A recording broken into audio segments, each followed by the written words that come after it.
జై శ్రీరామ్. నిన్న రేవంత్ రెడ్డి గారు కాళేశ్వరం ప్రాజెక్టులో మరి మాజీ ముఖ్యమంత్రి కేసీఆర్, మాజీ మంత్రి హరీష్ రావు వాళ్ళు చేసిన పనిలో ఉరి తీసినా తప్పు లేదని ఒక స్టేట్మెంట్ ఇవ్వడం జరిగింది. మరి నేను రేవంత్ రెడ్డి గారిని అడుగుతున్నా, ఉరి దేశుడి సంగతి తర్వాత చూద్దాం, కానీ ముందు వాళ్ళు కాళేశ్వరంలో ఏమేమి స్కామ్లు చేసిర్రు, మరి కాళేశ్వరం కాకుండా వివిధ మంత్రిత్వ శాఖలలో 150 స్కాములు చేసినారు.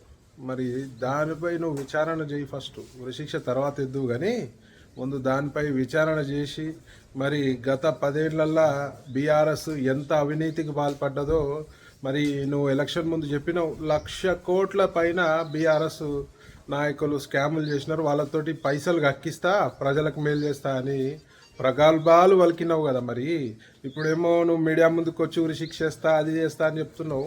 ముందు ఈ స్కాములన్నీ బయటికి తీసి మరి ఆ ప్రజల సొమ్ము మరి దేనికి వాడతావో చెప్పాల్సిందిగా నేను రేవంత్ రెడ్డి గారిని డిమాండ్ చేస్తున్నా. ఈ మాటల ముఖ్యమంత్రి అవసరం లేదు రేవంత్ రెడ్డి, మాకు చాతల ముఖ్యమంత్రి కావాలి.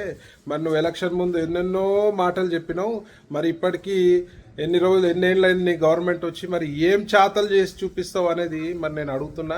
మరి నీకు ప్రజలపై చిత్తశుద్ధి ఉంటే, తెలంగాణ రాష్ట్రంపై చిత్తశుద్ధి ఉంటే మరి నీ యొక్క వీళ్ళ యొక్క స్కాములన్నీ బయటికి తీసి నీ చిత్తశుద్ధిని నిరూపించుకోవాల్సిన అవసరం ఉందని చెప్పి సందర్భంగా తెలియజేస్తూ, మరి అలాగే మరి మీ గవర్నమెంట్ వచ్చినాక దునియా గుళ్ళపై దాడులు, మరి దానిపై ఏం విచారణ చేస్తున్నావు, మరి ఎవరెవరిని పట్టుకుంటున్నావు, మరి ఫ్యూచర్లో మరి ఏ గుడిపై దాడి చేయకుండా మరి ఏం చేస్తున్నావు, దాని గురించి కూడా ఒకసారి స్టేట్మెంట్ ఇవ్వాల్సిందిగా నేను మనవి చేస్తున్నా.